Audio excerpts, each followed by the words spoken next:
man. Torture talk. Back at it, whipping the crap, man. Hey, baby, we back. Hey. So, if you didn't see my last video, I had food poison, and that's why I was down. I thought I was out of here. I ain't gonna lie. I thought I was going to the upper room. I said, yeah, I'm gone. It's over. But I made it through. The other side tried to pull me in, but I kicked my feet, grabbed the bed, the end of the bed, pulled myself through from out the other side. So I'm here now. Thank you very much. You know what it is. I'm back. All right, man. The king is back. Torture Talk. So today episode, we're gonna be talking about a second part of what Joe Buttons and him said about Drake and how Joe Buttons feel about this whole situation between Kendrick and Drake, and Drake actually going to the courts. Before I get into that, you know I gotta get my spell. This is Torture Talk. If you like the content, please consider subscribing. If you're new here, let me work for your subscription today. All the beautiful, single, sexy ladies, put one in the chat. All the fellas, y'all know where to find the ones at. Just don't harass them. I don't sell no merch, but I do have content.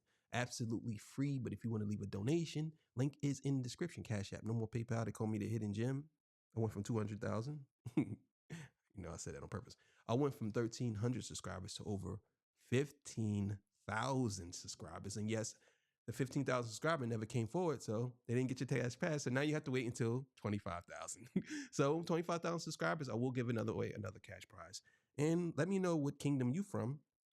I am the king of the north. So let's get into it, man. I really appreciate y'all being with me today. So sorry, sorry I had the stomach virus, but I had stomach virus, but I think I had food poison, to be honest with y'all. All right, so this comes courtesy of Chink Smooth. Let's get it.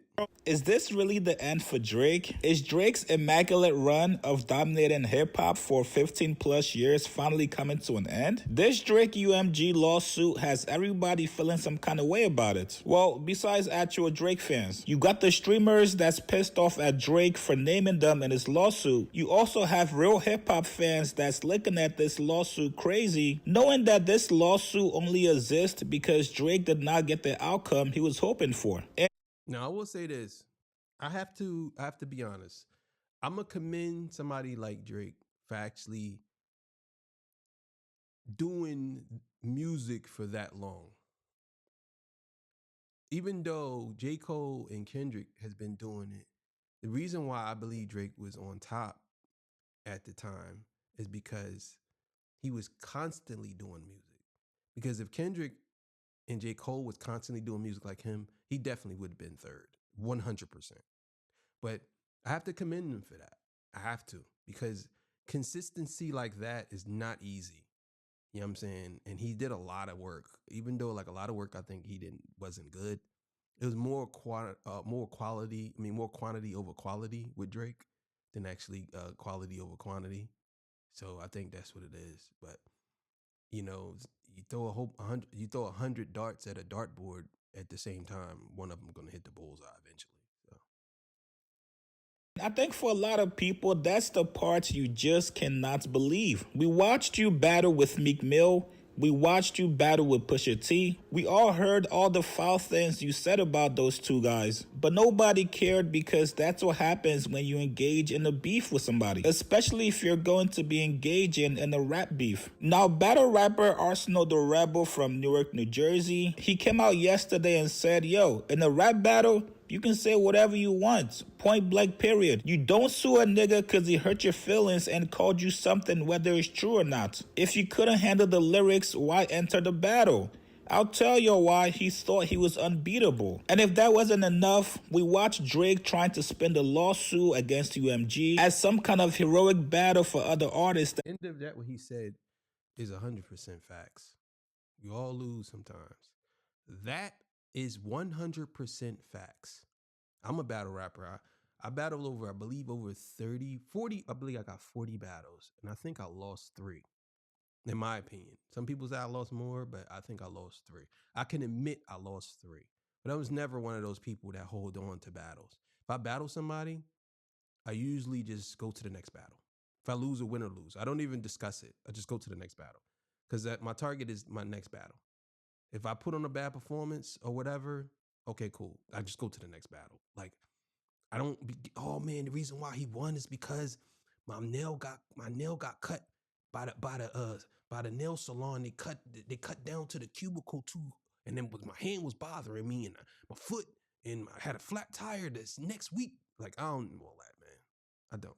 But what he's saying right there at the end is pretty that's spot on. Is going to be coming up under him. So that's why a lot of hip-hop fans, reactors, streamers, YouTubers, media personalities are all calling out Drake right now. Today on the Joe Budden podcast, episode 792, you guys know Joe Budden and Drake have a long history together. Joe is taking this lawsuit a little bit too hard. Sometimes watching somebody that you had a lot of respect for and now you see them do a complete 180 and turn into something else, it can definitely leave you with a very strange taste in your mouth. Here's what Joe said about the Drake UMG lawsuit. I'm sad. I'm hurt. Y'all see, I wasn't talking much. I came in here and just sat down. I love this shit too much, man. Spent half my 2024 making fun of it.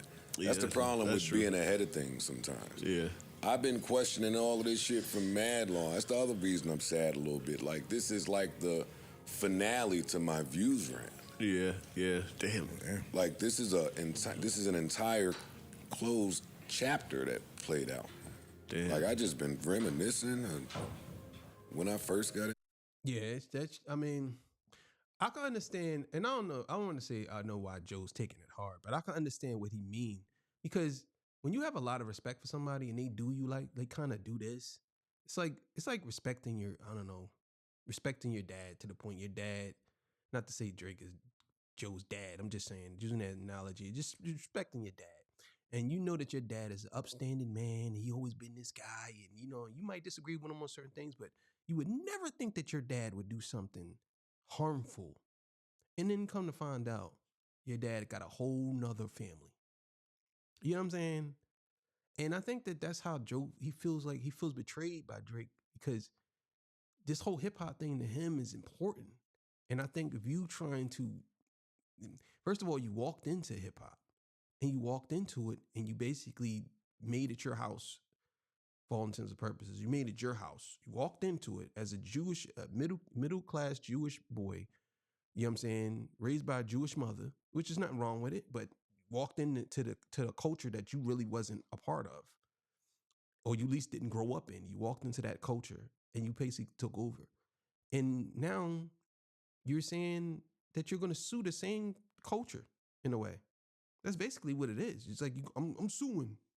They did me wrong. And it's like, that just goes against everything hip hop stands for. Hip hop always been one of those things where you don't supposed to go to the courts. Like, come on now. Introduced to this nigga's music during the MySpace days. I'm in the car like, damn, MySpace. I put the playlist on. Oh shit, that was old school Charlene. Look, back in his bag. back in his bag. Oh my God, it's sad, man. I put a little playlist on too. Mm-hmm. Damn, did you? Mm-hmm. Yeah. To remember the good times? Yeah, this nigga gave us some joints. Yeah, no, my new podcast arc has been You're the Drake Hater. That's true. But the people that know, like, damn, man, it's over for my man. That guy. I mean, we're jumping ahead, but you can't listen to the old shit no more? Like, it's not the same. It's not the same. All that shit. It's been corrupted. Damn. Yeah. That's the problem. Yeah, man. I told that to my boy earlier. Even my boy, he's the biggest Drake fan, bro. He's the biggest Drake fan. And he literally said, bro, I can't even listen to Drake the same no more, bro. Like, he said, he looked like he was hurt. He was like, I can't listen to him the same because of what he's doing with this court shit. He said, bro, I cannot look at him the same, bro. He said, I still got him on my list, but it's just not the same no more, bro. It just doesn't hit like it used to. Like, he said, I realized like he's soft. He said, I can't really support something like that. Even my friend is the biggest Drake fan of all time. And he's literally said that. Like, I was arguing him up and down about Kendrick and Drake. And he admits Kendrick won. But of course, there's a caveat to come with that. Oh, he won, but because, you know what I'm saying? But now he's like, I asked him, I said, how you feel about this whole court thing? He said, yeah, he's soft for that, bro. I can't even support that. He said, I'm hurt, bro. Like he's stepping on his own dope. That's the problem. But He's cutting his own shit. Like he's having too much of an impact on his own fall off from his style of jumping. Like this. But see, that's the thing is what people got to understand. You got to understand. This is the hex that Kendrick put on him. Not necessarily mean that he's stepping on his own doom. He's the reason why he's doing this. I get it that what Joe's saying. I mean, it could be partially true, but for the most part, it's what Kendrick did to him. Kendrick put him in that position. He put him in a corner. Sit down. You're nothing, bro. Like, and another thing too, it really is he doesn't understand the culture because he's not from it. He thinks this is okay because whoever's surrounding him, and I ain't talking about niggas that surround him. I'm talking about the other people that surround him. He probably told him to sue for defamation. And he's okay with it because he's of that culture. He's not of hip hop culture. That's why he's going through with this. You're suing for defamation of character? Come on, bro. You really out here suing for that? When you did all these things to people, said all these things about people? It's a double standard. It's right in our face and no one wants to call it out. I know people calling it out now, but I was the one calling it out from the beginning. This, God damn it, this shit says harassment, Parks. Yeah, no. As somebody who just went through something with harassment, it's like, oh, you got extra Karen-y. It's like, no. Some Karens out there in the world, my friend. Yeah, but then that's hip-hop fault. That's the label's fault. Everybody play a part. It's the fans' fault. This shit is sad. It is. I'm so sad, I was contemplating coming in here and not talking about it at all. Honestly. Like, I was going to let y'all just, and I'm still might. I'm just going to let y'all have it. I don't need the blogs clipping me up. Like, however I personally feel about it, I want to be able to personally feel about it, but I'm hurt like it's me. I'm hurt like it's me in the suit, nigga. That nigga was, oh, God. That nigga, listen, bro. That nigga Kendrick different, bro. That nigga Kendrick is different, bro. People got to understand, that's a powerful man. And he came in on some boss shit and just basically kicked Drake out the door, bro. He walked into the house that hip hop was being run by a guy who wasn't even hip hop and kicked him out, bro. He said, oh, this guy is sitting in our home. He think he has squatter rights. Okay, fuck those rights. Picked him up by the back of his fucking pants and kicked him in his ass out the door, bro. Get out. And don't come back. You know what I'm saying? And if you do, I'm going to be right here waiting for you. And like the guy said on TMZ, I truly believe that Kendrick got Drake scared of him. I think Drake is literally scared of Kendrick. Like, I'm talking like, yeah, that guy's different. Like, scared. Nigga, Paris Morton music. The fuck are you talking about, nigga? I started remembering the first time I started hearing these songs. It's like, yo, dog, man, let the legacy be the legacy. Like, at what point does PR come in? At what point do you factor in how you look and the effect this has on your fans that ain't just these new streamer that since you've been pandering, all of them niggas. I ain't talking about that. I'm talking about back in the day when the bitches was quoting, nigga. Come on, my God. So far gone. For years you can put it on. Stop playing with me down the highway. Oh. I'm in Ram mode. He is the one that throughout multiple songs was telling you for years about why he could never go independent. He was the one for years telling you how great of a relationship that he had with Lucien and Universal. He has thrown his status in every artist's face. That's true. To say, I am in a different position. Yeah. The game is the game, and no, you are not. There is nobody that we've seen or that I can think of that has proved to ever be bigger than the system. And when you volunteer to play in that system, in any field, by the way, there are the same way you generated numbers, The same way you generated streams, there are expectations, quotas, and money being spent on you. You have been the proof of concept for their Matrix. for where the game was with their. He's been the streaming baby. Yeah. He's been the proof of concept Yes. for Apple, Spotify, and the labels in terms of streaming. Correct. When the music business was in a disarray before streaming. So this dates back to the Napster fight to me. That's true. That's 100% facts.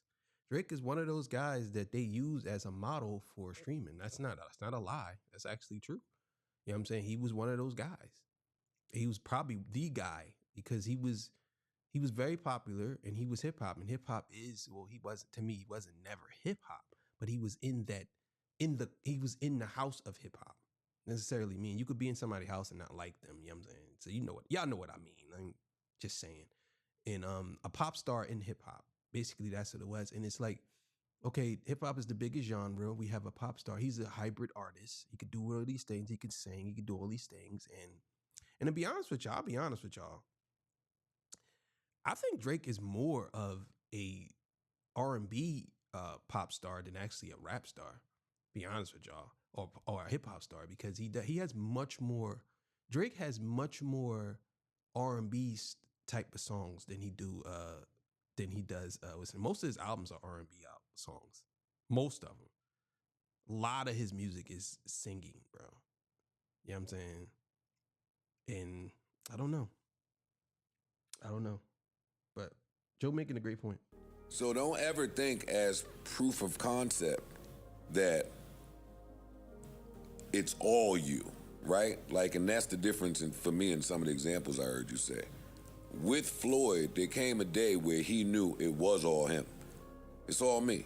The rest of y'all can eat, the town can eat, Vegas can eat, and he get those perks in Vegas. They treat him like, He does. hey, open up the stores. Now, even though Joe was just a little bit overly dramatic, there's a lot of fans out there that rock with Drake that's feeling the same way. Everybody out there has that one thing that will make them stop rocking with an artist. Something that makes them lose the aura that they had. For me personally, when I see an artist that I rock with go up on the stand and snitch on this man's, especially if you're an artist that spits some kind of gangster bar, your music just would not sound the same to me. And I have been seeing some of you guys saying, yo, chicks, I deleted Drake's music off my playlist. It's gone. I can't rock with him now. Now, with all that being said, I don't really think it matters if people in hip-hop stop rocking with Drake. It was just reported that Drake had his biggest day in over 4 months yesterday on Spotify with 43 million streams across all credits. Now, whether a lot of those streams comes from Drake's back catalog, it doesn't matter. He's still getting paid and will continue to get paid as the top rapper on the platform. But that's not the argument, though. I mean, obviously Drake is one of the biggest artists in the world. Obviously he's going to still get paid, but that's not the argument. The argument isn't because of that. No, people feel differently about him, and that's for now. That's for now, because guess what? If people feel differently about him in another 5 years, you ain't going to see that. So right now, people feel that way, but people, he has music that stays in rotation. It is what it is. But I'm gonna be real. I know some of you guys do not want to hear this, but Drake can definitely come back and never have to do any hip-hop or rap songs and he'll be good. So it's up to him to decide whether or not he still gives a shit about getting respect from hip-hop and hip-hop fans. There's a reason why Drake was dabbling in different kind of genres throughout his career. You guys get in the comments below. What do you guys think about Joe's comments on Drake's lawsuit? Are you guys still rocking? all right, so you already know. I don't know about the last comment. Everybody has their time to fall off. I think just because you have your back catalog is playing, I mean, obviously you're going to still make money, but your reputation is ruined. So it don't matter. It don't matter if you have a back catalog that constantly gets played. R. Kelly back catalog gets played. Does that mean his reputation ain't ruined? People still look at him differently. That's how people going to look at Drake. the same thing. It's no different. You know what I'm saying? So I don't know. Either way, man, thank y'all for being here with me. I really appreciate y'all. All positive vibes today. I feel much better now after I almost got up out of here. Almost was, I felt like the devil was pulling my hand, pull my arm, and I just was a little bit more stronger, and I pulled myself back in. You know what I'm saying? I felt like I don't know why I said the devil, but could have been. Could have been. I felt like it was a higher power pulling me. I don't know if y'all seen Castlevania, the new Castlevania, the cartoon. It's phenomenal. You gotta watch it. You get a chance, watch it. I ain't getting paid for no promotion for that. I'm just telling y'all. Just look it up. It's great. It's great. And then yeah. So I'm out of here, man. Thank y'all. 15,000 subscribers. I finally made it. And yeah, nobody claimed their prize of being the 15,000 subscribers. So you got to wait to 25,000 now. And yes, I will be doing a live for the first time. It'll be coming up probably this week. I'm gonna have some guests on, and yeah, it's gonna be a party. So planning it out right now. Thank y'all. Appreciate y'all. I'll see y'all. I'm out of here. Bye.